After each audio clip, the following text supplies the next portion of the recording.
नमस्कार दोस्तों, स्वागत है आपका लर्निफाई के यूट्यूब चैनल में। यह है अपनी 11th क्लास की बिजनेस स्टडीज़ की सीरीज़, जिसमें हम ऑलरेडी देख चुके हैं कि कॉमर्स क्या होता है, बिजनेस क्या होता है। फिर उनमें हमने अंतर देखा था, डिफरेंस देखा था, है ना, कि प्रोफेशन क्या होता है और एम्प्लॉयमेंट क्या होता है, बिजनेस क्या होता है। इन सब चीज़ों के बीच में हमने अंतर देख लिया था। कॉमर्स क्या होता है, ये सारी चीज़ें देख ली। आज के लेक्चर में हम देखेंगे इंडस्ट्री क्या होती है। इंडस्ट्री से शुरुआत करते हैं, तो चलिए शुरू कर लेते हैं आज का लेक्चर। ठीक है साहब। इंडस्ट्री क्या होती है?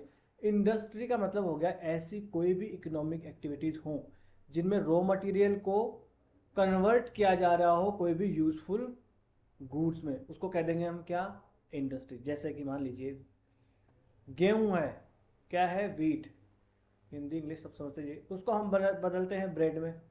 तो ये क्या हुआ? ये क्या है? Raw material. क्या है? Raw material. और ये ब्रेड जो क्या है, ये क्या है? Final good. है कि नहीं है? तो इसको बदल दिया गया है किसमें? फाइनल गुड में। और किसमें? यूजफुल गुड में। अभी इसको खाने के लिए इस्तेमाल होगा ना, कि गेहूं को ऐसा थोड़े खाते हैं, साबुत थोड़े खाते हैं, है ना। तो ये क्या हो गया? ये एक इंडस्ट्री हो जाती है ना, जिसमें बहुत सारी टेक्निकल स्किल्स, साथ ही साथ मशीनरी जो है इसका उपयोग भी किया जाता है। बहुत सी टेक्निकल स्किल्स तो लगेगी ही ना, हर इंडस्ट्री में टेक्निकल स्किल्स लगती है, और उसमें मशीनरी वगैरह का भी उपयोग होता है। तो ये हो गया इंडस्ट्री। इंडस्ट्री में क्या हो गया? कोई भी ऐसी इकोनॉमिक एक्टिविटी। माफ़ कीजिए, थोड़ा सा सर दर्द हो रहा है तो ये रखना पड़ रहा है, ठीक है। इसको नज़रअंदाज कीजिए, पढ़ने में ध्यान दीजिए आप, तो है ना। अब इसमें क्या क्या एक्टिविटीज आती है इंडस्ट्री में? तो इसमें सारी एक्टिविटी आ जाएगी। जैसे प्रोडक्शन आ गया, प्रोसेसिंग ऑफ गुड्स आ गया, है ना। इसमें साथ साथ ब्रीडिंग आ गया, और रेजिंग एनिमल्स भी आ गया। समझ रहे बात आप? अगर आप एनिमल्स की ब्रीडिंग करवा रहे हैं, ठीक है, वो भी आप इंडस्ट्री का ही काम कर रहे हैं। अगर आप एनिमल्स को रेज कर रहे हैं, एनिमल रेयरिंग कर रहे हैं, तो वो भी आपके इंडस्ट्री के तहत ही आएगा। मान लीजिए आप मुर्गी पालन कर रहे हैं। क्या कर रहे हैं? मुर्गी पालन कर रहे हैं, मुर्गी पाल रहे हैं, मछली पाल रहे हैं, ठीक है। आप समझ लीजिए गाय वगैरह पाल रहे हैं, तो ये सब किस में आ जाएगा? ये भी इंडस्ट्री के अंदर ही आएगा। तो ये सब चीज़ें मिलके किस में आ जाती है? सारी इकोनॉमिक एक्टिविटीज़ ये आ जाती है इंडस्ट्री के अंदर, ठीक है। जैसे कि मान लीजिए ये फ्रूट्स हैं, यहाँ पर देखो, ये फ्रूट हो गया। इस फ्रूट्स को ले जाया गया फैक्ट्री में, और फैक्ट्री में ले जाने के बाद में देखो इसको जूस बना दिया। ये क्या बना दिया? इसकी जेली बना दिया, जैम बना देते हैं। ये सब चीज़ें जो है बना देते हैं। टोमेटो है, इसको ले गया, केचप बना दिया, सॉस बना दिया। ये सब चीज़ें क्या है? ये सब इंडस्ट्री का ही उदाहरण है, जो कि रॉ मटेरियल को बदल देते हैं किसमें? फिनिश गुड्स में बदल देते हैं, ठीक है। ये सारी चीज़ें हो गई इंडस्ट्री, ठीक है सर। ठीक है भाई साहब। अब इंडस्ट्री में और क्या चीज़ आ सकती है? Industry can also refers to group of firms producing similar product. का मतलब क्या हो गया? ऐसी कुछ फर्म्स जो एक जैसे ही प्रोडक्ट जो है वो प्रोड्यूस कर रही है, उनको भी हम इंडस्ट्री का ही नाम दे देते हैं। जैसे कॉटन टेक्सटाइल इंडस्ट्री, जैसे कि फिल्म बना रहे हैं, है ना, तो उसको क्या कहते हैं हम? Film industry. क्या कहते हैं? Film industry. उसमें है तो बहुत सारी इंडस्ट्रीज है ना, बहुत सारे लोग काम कर रहे हैं, मगर उसको एक जैसा काम कर रहे हैं, इसलिए उसका नाम दे दिया फिल्म इंडस्ट्री। इसको कॉटन की बहुत सारी फैक्ट्रीज हो सकती है, मगर एक जैसा ही काम करती है, इसलिए उसको कह देते हैं कॉटन टेक्सटाइल इंडस्ट्री। इलेक्ट्रॉनिक्स का काम करती है बहुत सारी कंपनीज, तो उसको कह देते हैं हम electronics industry, computer industry, IT industry, है ना, ऐसा हम कहते हैं, ठीक है साहब। अब इंडस्ट्रीज जो है वो मेनली तीन प्रकार की होती है। कितने प्रकार की होती है? तीन प्रकार की। Three types of industries are there, है ना। तो इंडस्ट्रीज कितने प्रकार की होती है? टाइप्स ऑफ इंडस्ट्रीज तो तीन प्रकार की होती है, तीन टाइप की होती है। कौन सी? प्राइमरी, सेकेंडरी और टर्शरी। तो अब ये प्राइमरी इंडस्ट्री जो है, इसमें क्या आता है ना। इस प्राइमरी इंडस्ट्री के अंदर आ जाता है एक्सट्रैक्शन और प्रोडक्शन ऑफ नेचुरल रिसोर्सेज, ठीक है। यानी ये जुड़ी होगी प्राइमरी इंडस्ट्री किससे? नेचर से। किससे? ये नेचर से जुड़ी होगी। ऐसी चीज जो नेचर में ऑलरेडी है, उससे रिलेटेड होगी प्राइमरी इंडस्ट्री। जैसे कि मान लीजिए यहाँ पर गाय वगैरह जो है ये पाल रहे हैं, ठीक है, गाय पालन वगैरह कर रहे हैं, मछली पालन वगैरह कर रहे हैं। ये सब चीज़ें किस में आएगी? ये आएगी प्राइमरी इंडस्ट्री में। क्यों? ये प्रकृति ही तो है। पशु पक्षी जीव ये क्या है? ये प्रकृति ही तो है, प्रकृति में ऑलरेडी है ना ये चीज़ें, ठीक है। तो ये सब चीज़ें आएगी। एक्सट्रैक्शन वाली चीज़ें आएगी। माइनिंग इंडस्ट्री आप इसमें मान लीजिए यहाँ से आयरन ओर निकाला जा रहा है। क्या? आयरन ओर, कच्चा लोहा जिसे कहते हैं, वो निकाल रहे हैं। तो ये क्या हुआ? ये प्राइमरी इंडस्ट्री में आएगी, क्योंकि ये किस में है? नेचर में है, जमीन में से खोद के निकाल रहे हैं ना हम। हाँ, तो ये सब एक्सट्रैक्शन इंडस्ट्री है, या लिविंग ऑर्गेनिज्म का रिप्रोडक्शन करना हो, ये सब चीज़ें किसमें आएगी, प्राइमरी इंडस्ट्री में आएगी।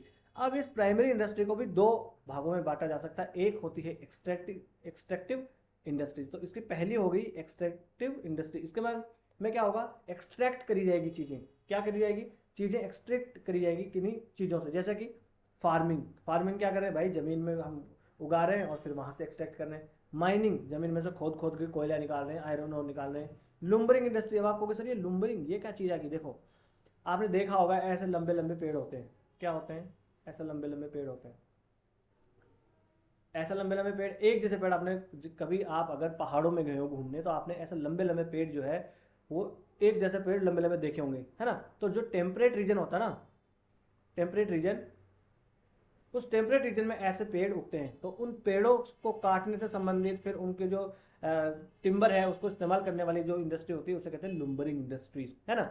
और फिशिंग, ये सारी चीज़ें किस में आ जाती है, एक्सट्रैक्टिव इंडस्ट्री में आ जाती है। क्यों, क्योंकि यहाँ पर चीज़ें एक्सट्रैक्ट करी जाती हैं नेचर से, ठीक है ना। तो ये होगी, देखिए यहाँ पर ये क्या लग रहा है, ये पूरी मशीन मशीन लग रही है, ये क्या कर रहे हैं, कोयला निकाल रहे हैं भाई, क्या निकाल रहे हैं, कोल माइनिंग कर रहे हैं।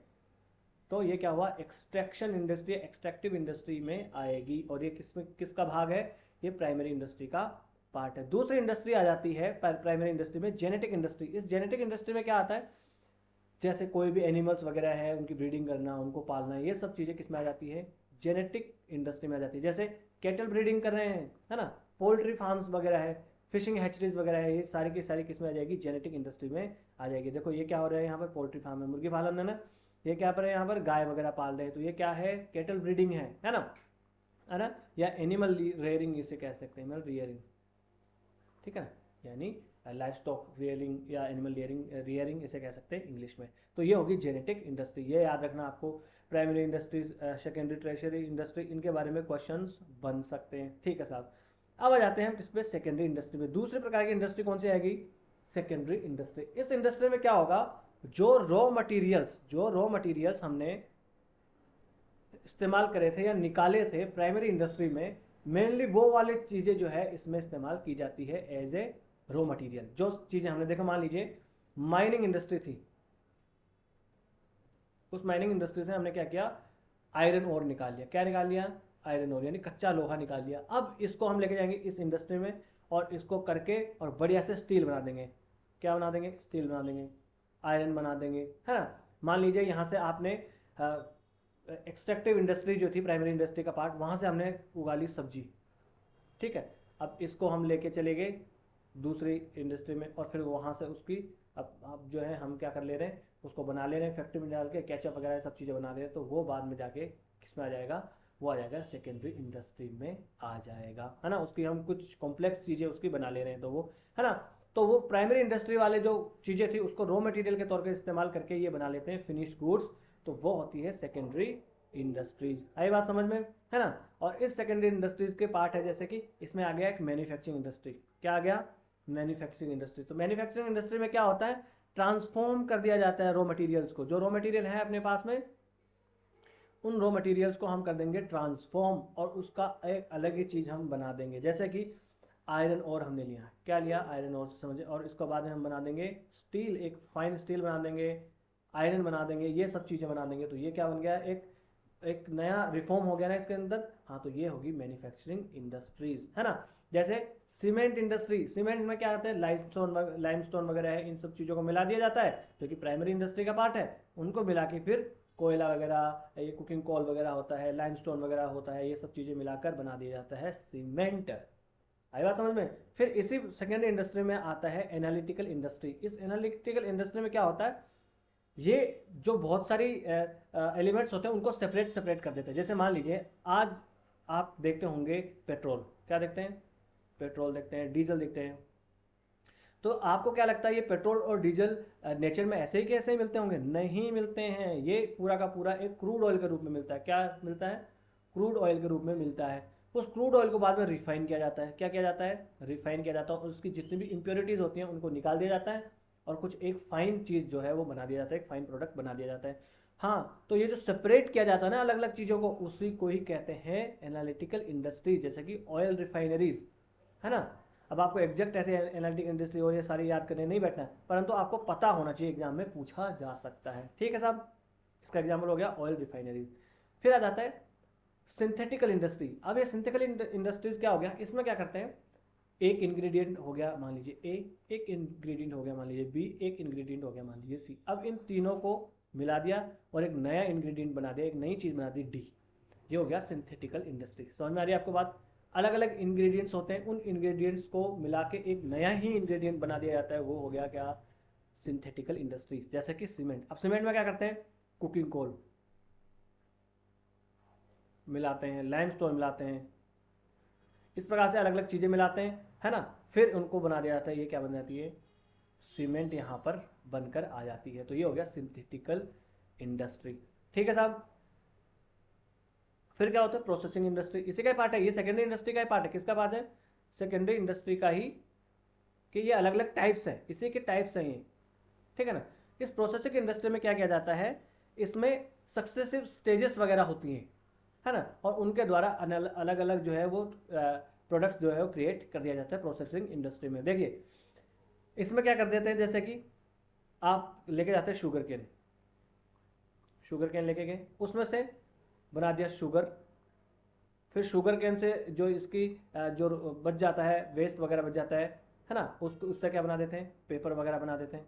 तो ये क्या हो गया, एक अलग अलग प्रोसेस होती जा रही है, सक्सेसिव प्रोसेस होती जा रही है।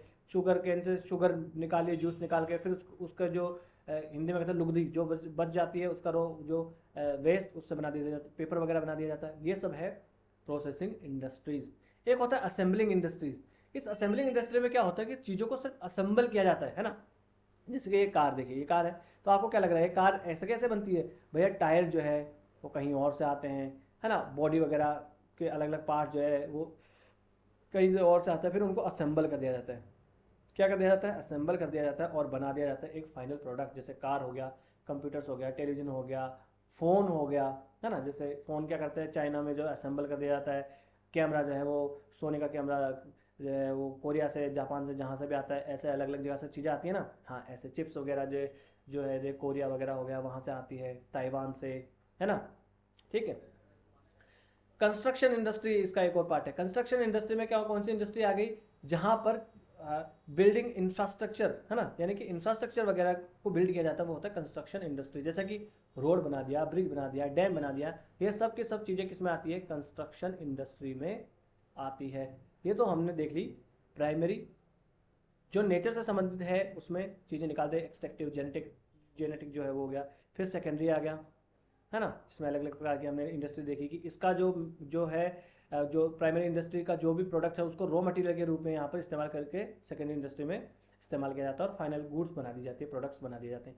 अब आता है तीसरा, टर्शियरी इंडस्ट्रीज। अब ये टर्शियरी इंडस्ट्रीज क्या करती है, ये इन दोनों की हेल्प करती है। क्या करती है, हेल्प करती है। टर्शियरी इंडस्ट्री का काम ही है कि इन दोनों की हेल्प करना, इनकी सेवा करना इनका काम होता है ना। इसलिए है ये टर्शियरी इंडस्ट्रीज, है ना। ये प्राइमरी और सेकेंडरी इंडस्ट्री को सपोर्ट करवाते हैं, है ना। साथ ही साथ ये ट्रेड वगैरह भी करते हैं, खरीदते हैं, बेचते हैं। ये सब चीज़ें किस में आती है, टर्शियरी इंडस्ट्री में आती है। जैसे कि ट्रांसपोर्ट, बैंकिंग, इंश्योरेंस, एडवर्टाइजिंग, है ना, ये वाले सेकेंडरी है मान लीजिए। अब इसको, इसने सामान बना लिया तो एक जगह से दूसरी जगह पे पहुंचाना है, तो वो क्या करेंगे, उसके लिए ट्रांसपोर्ट की ज़रूरत चाहिए, तो हम कह रहे हैं वी आर, कल हमने देखा था कि लॉजिस्टिक कंपनी है। लोन चाहिए तो बैंक आ गया, है। आग वगैरह लग जाए, कोई डिजास्टर आ जाए, उसके उससे बचाव के लिए क्या करना चाहिए, इंश्योरेंस लेना चाहिए, तो बीमा इंडस्ट्री आ गई। ठीक है। अब उसको ज़्यादा से ज़्यादा मार्केटिंग करनी है, जनता तक पहुंचाना है, तो उसके लिए एडवर्टाइजिंग करनी है, तो एडवर्टाइजिंग वाली इंडस्ट्रीज आ गई, है ना। तो ये सब चीज़ें टर्शियरी इंडस्ट्रीज क्या करते हैं, प्राइमरी और सेकेंडरी इंडस्ट्रीज जो है उनकी करते हैं हेल्प। ठीक है। देखिए ये सारी की सारी टर्शियरी इंडस्ट्रीज है। ये देखिए, ये यहाँ पर कंसल्टेशन कुछ बात हो रही है, यहाँ पर कुछ बातें हो रही हैं, ये देखिए ये ट्रांसपोर्ट वाली बात है ना। ये सब चीज़ें जो है ये किस में आती है, ये आती है टर्शियरी इंडस्ट्रीज में, है ना। अब ये पूरा का पूरा अपने यहाँ एनसीईआरटी जो है ना, उस एनसीईआरटी में अपना ये पूरा का पूरा फ्लो दिया हुआ है, डायग्राम दिया हुआ है ना। ये हम देख लेते हैं। बिजनेस जो है उसको हम बांट सकते हैं इंडस्ट्री में और कॉमर्स में, दो भागों में बांट सकते हैं। इंडस्ट्री में हमने देखा प्राइमरी इंडस्ट्री, जिसको एक्सट्रैक्टिव और जेनेटिक इंडस्ट्री में बांट सकते हैं। फिर आती है सेकेंडरी इंडस्ट्री, जिसमें मैन्युफैक्चरिंग इंडस्ट्री होगी, और कंस्ट्रक्शन इंडस्ट्री, जिसमें क्या होता है, इंफ्रास्ट्रक्चर जो है वो बिल्ड किया जाता है। मैन्युफैक्चरिंग इंडस्ट्री में आ गया एनालिटिकल इंडस्ट्री, सिंथेटिकल, और हो गया अपना प्रोसेसिंग और असेंबलिंग इंडस्ट्री आ गई, ठीक है ना। अगर ये ऐसा डायग्राम अगर आप बना दो एग्जाम में तो आपके समझो कि बढ़िया मार्क्स आ जाएंगे, है ना। और ये कॉमर्स, कॉमर्स में आ जाएगा ट्रेड, एक हो गया एक्सिलरी टू ट्रेड। तो ट्रेड में हमने देख लिया था, एक इंटरनल ट्रेड हो सकता है, एक एक्सटर्नल, है ना। इंटरनल ट्रेड में क्या हो गया, होलसेल ट्रेड हो गया, रिटेल में बेच दिया। होलसेल में क्या होता है ये सब आपको बताइए। एक्सटर्नल में हो सकता है एक्सपोर्ट हो सकता है, इंपोर्ट हो सकता है ना, एंट्री पोर्ट वगैरह सब ये चीज़ें हो सकती हैं। फिर ऑक्सिलरी इंडस्ट्री क्या होती है, जो इनकी हेल्प करती है, वही तो है ना, warehousing, transportation. Warehousing मतलब भाई आपने सामान तो बना लिया है, कहीं स्टोर तो करोगे ना उसको, गोडाउन वन जिसे कहते हैं, गोडाउन वगैरह कहते हैं, वो कहाँ है, तो वही होता है वेयर हाउसिंग, है ना। इंश्योरेंस करवाओगे, एडवर्टाइजिंग करवाओगे, बैंकिंग और फाइनेंस की चीज़ें चाहिए भैया, आपको लोन चाहिए, आपको डिपॉजिट करवाना है, एक जगह से दूसरी जगह पैसे ट्रांसपोर्ट कर क्या करना है, ट्रांसफ़र करना है, तो उसके लिए क्या चाहिए, बैंक्स वगैरह, एनबीएफसी वगैरह चाहिए कि नहीं चाहिए। हाँ, तो ये हो गया, हमने पूरा चार्ट इसमें देख लिया है। ये आप आराम से शांति से बैठ के और देख लेना, है ना। जो समझाने वाली चीज़ें हैं वो तो मैंने समझा दिया। अब आ जाते हैं कॉमर्स पे। इंडस्ट्री हमने देख ली, बिजनेस हमने देख लिया। अब आ जाते हैं कॉमर्स में। कॉमर्स का मतलब हो गया, कॉमर्स में दो चीज़ें होती हैं यहाँ पर, एक तो हो गया ट्रेड और एक हो गया ऑक्सिलरी टू ट्रेड। ये चीज़ें मुझे लग रहा है हमने पहले भी डिस्कस कर चुके हैं, है ना। ट्रेड में क्या हो गया, ट्रेड में होगी बाइंग और selling of goods and services. इसमें क्या होता है, ट्रेड में एक चीज़ों को खरीदना या बेचना इसके अंदर आता है। ऑक्सिलरी टू ट्रेड में क्या होता है, इसकी हेल्प करते हैं, किसकी, ट्रेड वाली, बाइंग और सेलिंग में जो हेल्प करते हैं वो होगी ऑक्सिलरी टू ट्रेड। जैसा कि transport, banking, insurance, advertising, warehousing, ये सब चीज़ें मैं बता। वेयर हाउसिंग क्या होता है, यहाँ पर आपको क्या कह सकते हो, गोडाउन, स्टोर करने के लिए आपको जगह चाहिए, ये हो गया आपकी ऑक्सिलरी टू ट्रेड, है ना। ये देखो यहाँ पर ट्रेड ही चल रहा है, बाइंग और सेलिंग वाली चीज़ें यहाँ पर चल रही है, ठीक है। ट्रेड जो है वो चीज़ों को एक स्थान से दूसरी जगह पर, यानी कि प्रोड्यूसर से कंज्यूमर्स तक पहुंचाने में हेल्प करता है, क्या है, कौन करता है, ट्रेड करता है ना। बाइंग और सेलिंग होता है ना, ये ट्रेड क्या करेगा, प्रोड्यूसर से उसे खरीद लेगा। जैसे मान लीजिए यहाँ पर इस फोटो में है, आप देखो ये फ्रूट्स वगैरह ये सब चीज़ें रखी है, क्या है, किसने तो प्रोड्यूस किया होगा, किसने, फार्मर्स ने। किसने किया होगा, फार्मर्स ने, इन्होंने कर दिया प्रोड्यूस। और ये है यहाँ पर कौन, बाबा जी कंज्यूमर। कौन है बाबा जी, कंज्यूमर है ना, उपभोक्ता, है ना। इस तक पहुंचाने के लिए ये कहाँ से है, ये कोई एक कंपनी होगी, वो यहाँ तक लेके आई होगी, तो ये वहाँ से फार्मर से खरीदा इसने, बाई किया, और यहाँ पर आके क्या कर रहे हैं, सेल कर रहे हैं। तो ये क्या हो गया, ये हो गया ट्रेड। तो ट्रेड क्या करता है, प्रोड्यूसर से कंज्यूमर तक चीज़ों को पहुँचाने में हेल्प करते हैं, है ना। जैसे कि मान लीजिए एक कंपनी है जो कि मोबाइल फ़ोन को मैन्युफैक्चर करती है और फिर उनको रिटेलर को बेच देती है, तो ये ट्रेडर कौन होगा, ये रिटेलर। ये रिटेलर है, ये ट्रेडर है। जो होलसेलर है वो भी ट्रेडर है, वो यहाँ से मोबाइल मैन्युफैक्चरिंग कंपनी से खरीदेगा और फिर जाके किसको बेच देगा, ये यहाँ पर कंज्यूमर को बेच देगा। ऑक्सिलरी टू ट्रेड होते हैं ना, वो इनको सिर्फ हेल्प करते हैं ताकि कोई भी ऑब्स्टेकल जो है, कोई चीज़ें इनको नहीं आए, स्मूथ फंक्शनिंग इनकी होती रहे, है ना। जैसे कि ट्रांसपोर्ट हो गया, एक जगह से दूसरी जगह पर ले जाने के लिए किसका इस्तेमाल किया जाता है, ट्रांसपोर्ट का इस्तेमाल किया जाता है ना। कॉटन जो है उसको गुजरात से लेके जाना है किसी टेक्सटाइल फैक्ट्री तक, वैसा। बैंकिंग हो गया तो लोन हो गया, है ना, ट्रांसफ़र हो गया, अमाउंट किसके लिए क्या चाहिए, बैंकिंग इंडस्ट्री चाहिए कि नहीं चाहिए। इंश्योरेंस, इंश्योरेंस किसके लिए चाहिए आपको, भाई आपको कोई भी डैमेज होता है तो उस डैमेज से बचने के लिए, जो लॉस है उससे बचने के लिए इस्तेमाल होता है इंश्योरेंस कंप जो है ये इंश्योरेंस, ठीक है। फिर हो गया वेयर हाउसिंग, स्टोर कहाँ करोगे गुड्स को, स्टोर के लिए होता है क्या, वेयर हाउसिंग, है ना। जैसे अमेजन के वेयर हाउसेज होते हैं। फिर एडवर्टाइजमेंट, तो एडवर्टाइजिंग जो है ऑक्सिलरी टू ट्रेड है। इसमें क्या हो गया, बिलबोर्ड्स और टीवी कमर्शियल हो गया, वो यहाँ पर होता है मार्केटिंग। क्या होता है, मेनली मार्केटिंग, ताकि ज़्यादा से ज़्यादा कंज्यूमर्स तक रीच हो पाए प्रोडक्ट की, है ना। ये पूरा का पूरा, ये शायद दोबारा से दोहराव हो गया इनका। ये सब चीज़ हमने देख लिया, बैंकिंग फाइनेंस देख लिया, है ना। और क्या देख लिया, इंश्योरेंस देख लिया, इंश्योरेंस देख लिया हमने, वेयर हाउसिंग देख लिया है, एडवर्टाइजमेंट और पब्लिक रिलेशंस वगैरह देख लिया है, सोशल मीडिया और उन पर रिलीज़ करते हैं, ठीक है। फिर आ जाते हैं ऑब्जेक्टिव ऑफ बिजनेस। क्या आ जाता है, ऑब्जेक्टिव्स ऑफ बिजनेस। अब आपको एक तो पता होगा कि बिजनेस का ऑब्जेक्टिव क्या होता है, प्रॉफिट कमाना, ये तो होता है मेन मोटिव। क्या होता है, मेन ऑब्जेक्टिव। तो क्या सिर्फ एक बिजनेस का उद्देश्य पैसा कमाना ही होता है, ऐसा नहीं है ना, है ना। पर और भी कुछ उसके ऑब्जेक्टिव्स होते हैं, मगर प्रॉफिट जो है वो सबसे बड़ा ऑब्जेक्टिव होता है। और ये प्रॉफिट हमें चाहिए क्यों, क्यों चाहिए, तो भैया बिजनेस ओनर जो है उसको कुछ इनकम भी तो चाहिए। अगर ऐसा कोई चैरिटी थोड़ी कर रहा है वो, है ना। तो उसको बिजनेस ओनर को इनकम देने के लिए भी हमें क्या चाहिए, प्रॉफिट चाहिए। फिर भाई बिजनेस को हमें क्या इतना का इतना ही थोड़ी रखना है, उसको एक्सपेंड भी तो करना है ना। उसको एक्सपेंड करने के लिए क्या चाहिए, पैसा। और वो पैसा कहाँ से आएगा, प्रॉफिट से। कहाँ से आएगा, प्रॉफिट से। उसी प्रॉफिट के पैसे से बिजनेस को एक्सपेंड किया जाएगा। फिर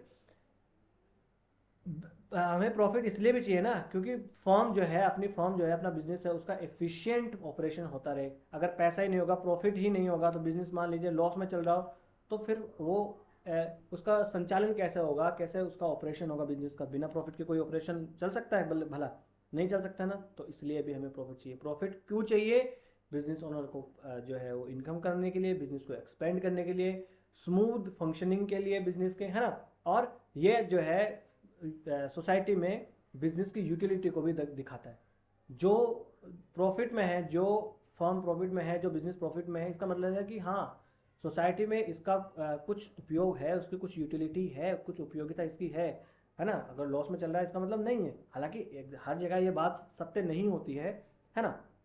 फिर है, ये रेपुटेशन भी तो बिल्ड करता है किसी कंपनी की। आप मान लीजिए कोई शेयर खरीदते हैं, कहीं पर इन्वेस्ट करते हैं, तो ये देखते हैं ना इस कंपनी का प्रॉफिट कितना है ना। तो इससे क्या बनता है, गुडविल बनती है इसकी। आपने सुना होगा सरकारी कंपनी है ओएनजीसी, इसकी गुडविल अच्छी है। क्यों, क्योंकि ये प्रॉफिट कमा के दे रही है सरकार को, है ना। तो इसलिए भी अच्छी गुडविल रहे किसी कंपनी की, इसलिए भी तो प्रॉफिट में होना जरूरी है। तो सिर्फ प्रॉफिट जो है वो, उसके बहुत सारे उद्देश्य हैं। प्रॉफिट तो होना चाहिए, मगर प्रॉफिट क्यों होना चाहिए, इसके भी बहुत सारे उद्देश्य होते हैं, है ना। हालांकि सिर्फ और सिर्फ प्रॉफिट पे ही फोकस करना, ये जो है वो बहुत सारी सोशल रिस्पॉन्सिबिलिटी को नेग्लेक्ट कर सकता है। क्या कर सकता है, नेग्लेक्ट कर सकता है। अगर आदमी यानी बिजनेस जो है वो सिर्फ और सिर्फ अगर प्रॉफिट कमाने पे ही ध्यान देने लगे, तो फिर क्या होगा, बहुत सारी चीज़ें जो है वो गलत करने लग जाएगा। मिलावट, जैसे कि मिलावट करने लग जाएगा, है ना। जो कॉर्पोरेट गवर्नेंस है उसका उसका पालन नहीं करेगा, रूल्स जो हैं उसको फॉलो नहीं करेगा, है ना। जैसे कि मान लीजिए एक बिजनेस है, दवाई वाला बिजनेस है। क्या है, मेडिसिन। मेडिसिन वाला बिजनेस है, इस ये सोच रहा है कि भैया मेरे को तो प्रॉफिट कमाना है कैसे ना कैसे करके। और यहाँ पर मान लीजिए वायरस आ गया, और ये आदमी क्या कर रहा है, ये कंपनी क्या कर रही है कि इसकी वैक्सीन बना दे रही है। झूठी सच्ची जैसे भी वैक्सीन, इसका क्या इसके नेगेटिव प्रभाव होंगे उसको देख नहीं रहा, और ये तो वैक्सीन बना दे रहा, बेच दे रहा, ताकि कैसे ना कैसे करके फायदा ही फायदा हो इसे। तो क्या ये ठीक होगा, क्या ये लोगों को नुकसान नहीं पहुंचाएगा, पहुंच जाएगा ना। तो क्या ये ठीक होगा, क्या सिर्फ और सिर्फ प्रॉफिट पे डिपेंड फोकस करना है। एक कंपनी है, वो जंगल को काट के वहाँ पर इंडस्ट्री लगा रही है, या उसको लग रहा है कि इस जंगलों को काट देंगे तो जो है हमें फ़ायदा हो जाएगा। तो क्या ये बात ठीक होगी, नहीं होगी ना।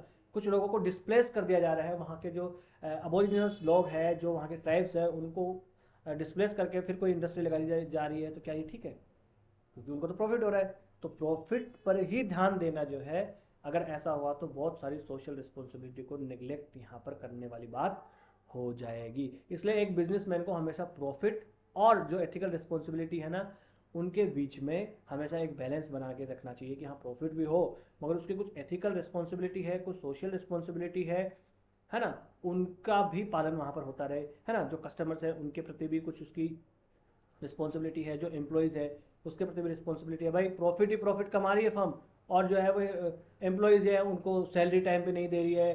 फर्म तो कमा रही है करोड़ों में बिजनेस, और प्रॉफिट, और एम्प्लॉयज़ को बेचारों को सैलरी जो है उसमें इंक्रीमेंट किया ही नहीं जा रहा है। इन्वेस्टर्स जो है उनका ध्यान ही नहीं रखा जा रहा है, उनका पैसा जो है वो लॉस में जा रहा है। सोसाइटी को पूरा नुकसान हो रहा है। कोई इंडस्ट्री है वो पॉल्यूशन फैला रही है, मगर उससे उसको प्रॉफिट हो रहा है। तो क्या ये बात जायज़ है, क्या ये करना उचित है, नहीं है ना।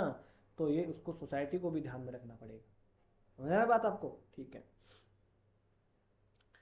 ये यहाँ पर ऑब्जेक्टिव दिए हैं बिजनेस के, ठीक है। अब हम यहाँ पर देखेंगे कि किसी भी बिजनेस के पर, आप सर आपने ये तो कह दिया कि प्रॉफिट ही एकमात्र उद्देश्य नहीं होना चाहिए, तो आप ये तो बताओ सर कि और क्या उद्देश्य होना चाहिए एक बिजनेस का, प्रॉफिट को छोड़कर। देखो प्रॉफिट तो है ही है, उसके साथ साथ कुछ और उद्देश्य भी होने चाहिए बिजनेस के, जैसे कि मार्केट स्टैंडिंग। ये एक उद्देश्य होता है किसी भी बिजनेस का। इसका मतलब है कि मार्केट में बने रहना। क्या, मार्केट में बने रहना, अपनी गुडविल बनाना। गुडविल का मतलब क्या होता है, रेपुटेशन। जब हम रिफाइंड वर्ड्स का इस्तेमाल करते हैं तो हम कहते हैं गुडविल, रेपुटेशन नहीं। तो ये रेपुटेशन, ये गुडविल जो है ना, इसको बनाए रखना भी किसी फॉर्म का एक उद्देश्य होता है ना, जिसकी वजह से स्ट्रॉन्ग मार्केट पोजीशन उसकी बनी रहे और उसके जो भी कॉम्पिटिटर्स हैं उनसे वो अपने आप को अलग रख सके और एक मजबूत मार्केट में वो खड़ी हो सके। जैसे कि एप्पल है, तो एप्पल का उद्देश्य क्या प्रॉफिट कमाना ही थोड़ी है, वो उसका एक उद्देश्य ये भी तो है ना कि वो कंसिस्टेंटली हाई क्वालिटी प्रोडक्ट्स आपको देती रहे, इनोवेटिव प्रोडक्ट्स देती रहे, ताकि एक बिजनेस में है ना वो अलग ही उसकी एक पहचान है। तो एप्पल की एक जो है अलग पहचान है कि नहीं है बिजनेस में, है कि नहीं है मार्केट में। हाँ, तो ये भी एक बिजनेस का उद्देश्य होता है। फिर एक क्या उद्देश्य होता है बिजनेस का, इनोवेशन लाना। इनोवेशन का मतलब क्या हो गया, नई नई चीज़ें, नवाचार, है ना, नई नई चीज़ें लाना, ये भी एक बिजनेस का उद्देश्य होता है। कि जो घिसी पिटी चीज़ें चली आ रही है वही नहीं, नया नया इन्वेंशन होता रहे भाई। कीपैड वाला फ़ोन ही काम कर रहा था तो नहीं, नया फ़ोन नहीं लाया तो बढ़िया, उसमें अलग अलग फीचर्स आती रहती है। देखो फ़ोन वगैरह में, कार वगैरह में नई नई फीचर्स आते रहते हैं ना। हाँ, तो वो इनोवेशन करना, ताकि मार्केट के साथ चलता रहे, ट्रेंड के साथ आदमी चलता रहे, ट्रेंड के साथ बिजनेस चलता रहे, ये भी एक बिजनेस के का उद्देश्य होता है। जैसे कि टेस्ला की जो इलेक्ट्रिक व्हीकल्स है ना, इसने एडवांसमेंट किया है, अपनी ड्राइविंग टेक्नोलॉजी है और ये बहुत ही कम पोल्यूशन फैलाती है, ऐसी वाली चीज़ें। तो ये क्या है, इनोवेशन है ना। ठीक है। फिर प्रोडक्टिविटी को बनाए रखना भी जो है, एफिशिएंसी को बनाए रखना भी किसी कंपनी का उद्देश्य होता है। कि प्रोडक्टिविटी जो है उसकी अच्छे रहे, मिनिमम इनपुट में मैक्सिमम आउटपुट आपको मिले। क्या, मिनिमम इनपुट में मैक्सिमम आउटपुट मिले, ये भी आपका उद्देश्य होता है। फिर क्या है, रिसोर्सेज। तो जो बिजनेस है उसको, उसके जितने भी रिसोर्सेज हैं उसको इफिशिएंटली एक्वायर करना और उसको यूटिलाइज करना भी उसका उद्देश्य होता है। कैसे कैसे रिसोर्सेज, फिजिकल रिसोर्सेज जैसे कि मशीन हो गया, ऑफिस हो गया, बिल्डिंग हो गया, ये है, गाड़ी हो गया, कार हो गया, ट्रक हो गया, ये सब। फाइनेंशियल रिसोर्सेज को, जैसे कैपिटल हो गया, फंड्स हो गया, है ना, इनको भी एफिशिएंटली यूज करना चाहिए और एफिशिएंटली इनको एक्वायर करना चाहिए, है ना। ह्यूमन रिसोर्स है, इसका भी एफिशिएंटली इनको एक्वायर करने का मतलब क्या, उनको हायर करना, फिर उनको यूटिलाइज करना, कि वो जो है अच्छे से अच्छा जो है वो प्रोडक्शन करे, अच्छा से अच्छा जो है वो यहाँ पर परफॉर्म कर पाए, है ना। फिर अर्निंग प्रॉफिट, तो प्रॉफिट कमाना भी एक बिजनेस का उद्देश्य होता है, ये तो हमने ऑलरेडी देख ही लिया है, ताकि वो अपने मार्केट को एक्सपेंशन कर सके, बाजार में बना रह सके, ये सब चीज़ें। फिर क्या है, एक सोशल रिस्पॉन्सिबिलिटी भी होती है किसी भी बिजनेस की। क्या होती है, सोशल रिस्पॉन्सिबिलिटी भी होती है, जिसे क्या कहते हैं, corporate social responsibility, CSR, corporate corporate social responsibility. क्या, कॉर्पोरेट सोशल रिस्पॉन्सिबिलिटी होती है। ये जो कंपनीज एक्ट है ना 2013, उसके अंदर ही लिख दिया गया है ना। कुछ उसकी कंडीशंस होती है कि इतना इतना प्रॉफिट कमा रही हो तो लास्ट 2 ईयर का या 3 ईयर का जो है 2% जो है एवरेज प्रॉफिट का आपको देना पड़ेगा CSR गतिविधियों में। यानी आप जो है समाज से ले रहे हो, ह्यूमन रिसोर्स समाज का इस्तेमाल कर रहे हो, नेचुरल रिसोर्सेज आप सरकार समाज का इस्तेमाल कर रहे हो, तो फिर उसको कुछ देना भी तो आपको बनता है ना। तो वही है सोशल रिस्पॉन्सिबिलिटी। तो आपने सुना होगा PNG, है ना। तो ये क्या करते हैं, सरकारी स्कूल वगैरह में जो है वो पैसा वगैरह ये देते हैं, बच्चों को पढ़ाते लिखाते हैं, है ना। ये तो है CSR। जैसे कि अपने हेरिटेज हैं, है ना, तो उनको जैसे किले हैं, उनको क्या है ये बनाए, उनको अच्छे से उनकी मरम्मत करवाते हैं, है ना, उनकी सुरक्षा में भी ये इन्वेस्ट करते हैं। कुछ लोग जो है वो NGO को पैसा देते हैं, ये सब किस में आते हैं, CSR या सोशल रिस्पॉन्सिबिलिटी में आ जाता है। अब है बिजनेस रिस्क, है ना। बिजनेस रिस्क जो है, जो कि बिजनेस का दूसरा नाम ही रिस्क है। रिस्क जो है, अगर बिजनेस करना है तो आपको रिस्क तो लेना ही पड़ेगा, नहीं तो भैया आप जाओ और जॉब करके आ जाओ 9 to 5, है ना। तो यहाँ पर रिस्क जो है वो फेस करना ही करना पड़ेगा। जो अनसर्टेनिटीज है वो आपको फेस करनी ही करनी पड़ेगी। और ये रिस्क दो प्रकार की हो सकती है, एक हो सकती है स्पेकुलेटिव, एक हो सकता है प्योर रिस्क। स्पेकुलेटिव रिस्क होती है जिसकी पॉसिबिलिटी हो कि यार कल को ऐसा हो गया, तो जिसमें पॉसिबल गेन हो सकता है या पॉसिबल लॉसेस हो सकता है, ये होती है स्पेकुलेटिव रिस्क की। मान लीजिए हम किसी एक बिजनेस में इन्वेस्ट कर रहे हैं, मान लीजिए ये फर्म है अमेजोन, मान लीजिए ये है, ये नया कोई प्रोडक्ट अपना ला दे, है, कोई प्रोडक्ट ला दे और उसमें इन्वेस्ट कर दे, तो ये है ना कि यार कल को ये नहीं चला तो, फेल हो गया तो, हाँ भाई चल गया तो बहुत ज़्यादा फ़ायदा भी हो जाएगा, नहीं चला तो लॉस भी हो जाएगा। तो ये होता है स्पेकुलेटिव, ये यानी कि पॉसिबिलिटी होती है इसमें। एक होता है प्योर रिस्क, है ना, जैसे कि फायर, थेफ्ट, कि भैया आग लग गई, चोरी हो गई, ये प्योर रिस्क है ना। तो यहाँ पर बिना किसी लॉस और गेन की कोई पॉसिबिलिटी नहीं होती, ये प्योर रिस्क होते हैं, ऐसा हुआ तो भैया ये होगा, है ना। जैसे कि नेचुरल डिजास्टर आ गया तो, और इसकी वजह से कोई मैन्युफैक्चरिंग प्लांट है उसको परेशानी आ गई और जो प्रोडक्शन है वो कम हो जाएगा, है ना। आग लग गई, देखो प्योर रिस्क में आग लग गई है फैक्ट्री में, पूरा पूरा प्लांट जल गया, ठीक है। अब बिजनेस रिस्क जो है वो अलग अलग प्रकार की हो सकती है।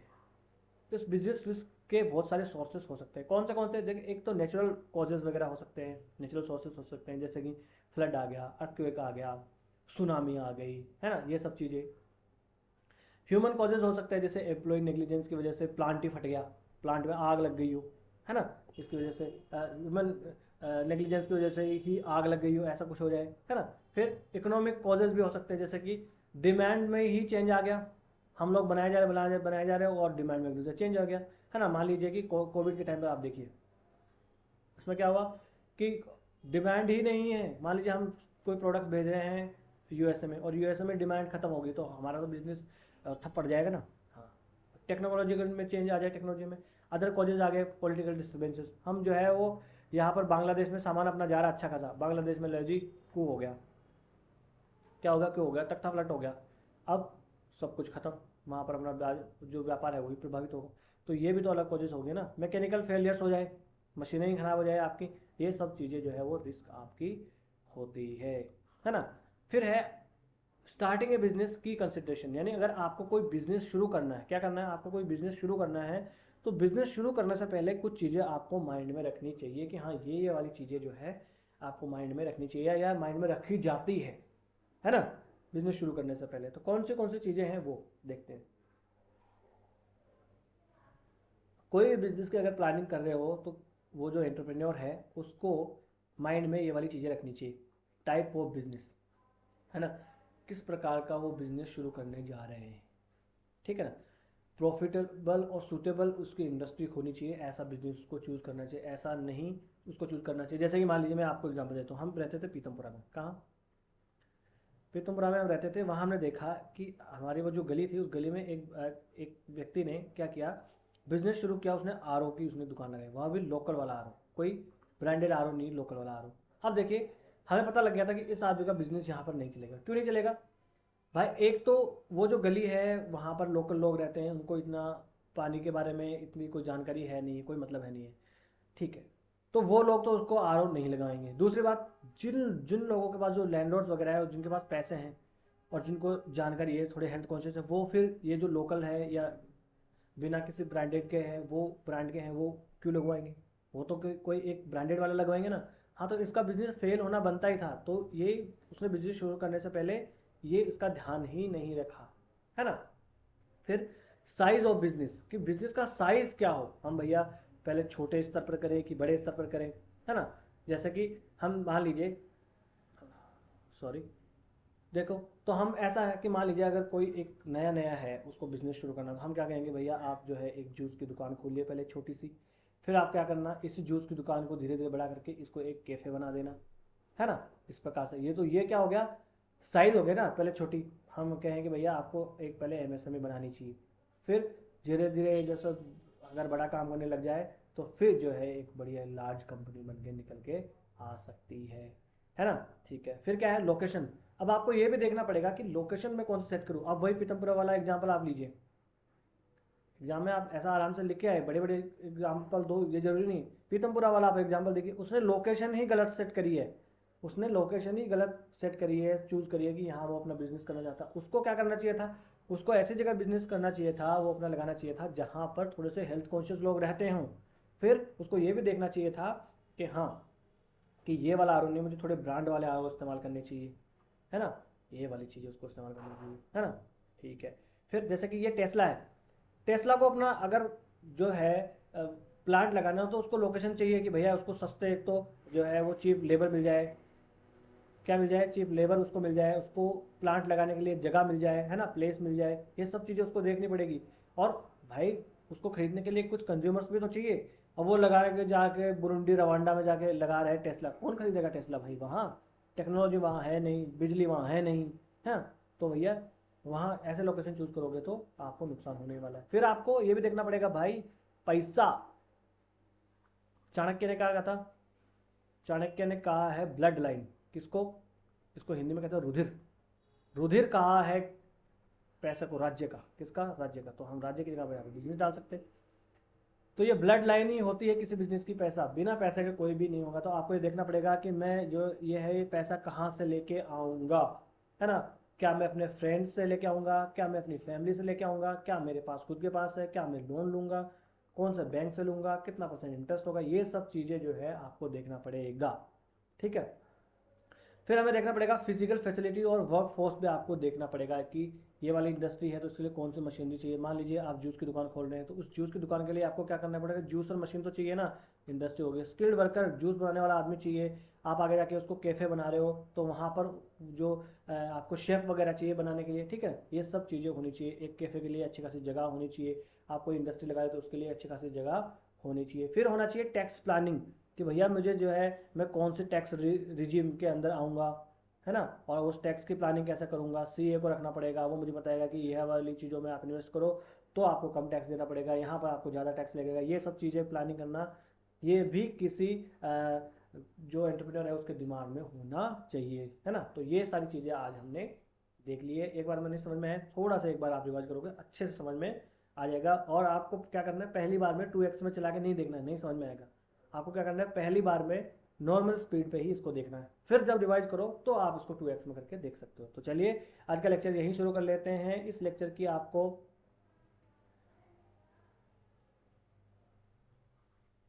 पीडीएफ चाहिए तो आप जाइए लर्निफाई अनलॉकिंग नॉलेज के नाम से टेलीग्राम पे अपना चैनल है ना। और आप कोई मित्र हो, दोस्त हो, सका हो, बंधु हो, बांधव हो, वो कोई है आपकी नज़र में तो आप चैनल को अवश्य जो है रिकमेंड करें।